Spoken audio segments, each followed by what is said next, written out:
இந்தியாவின் சுதந்திரத்தையும் ஜனநாயகத்தையும் காப்பாற்றியவர் காமராஜர் என தமிழ்நாடு காங்கிரஸ் கமிட்டி முன்னாள் தலைவர் KV தங்கபாலு புகழாரம் சூட்டியுள்ளார்.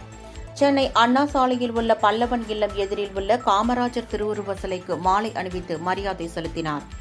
பின்னர் செய்தியாளர்களிடம் பேசிய தங்கபாலு, தமிழ்நாட்டிற்காக தன்னை அர்ப்பணித்த மிகப்பெரும் தலைவர் காமராஜர் என்றும் இந்தியாவின் சுதந்திரத்தையும் ஜனநாயகத்தையும் காப்பாற்றுவதற்கு மிகப்பெரிய பங்கு வகித்தவர் காமராஜர் என்றும் அவர் அப்போது தெரிவித்தார்.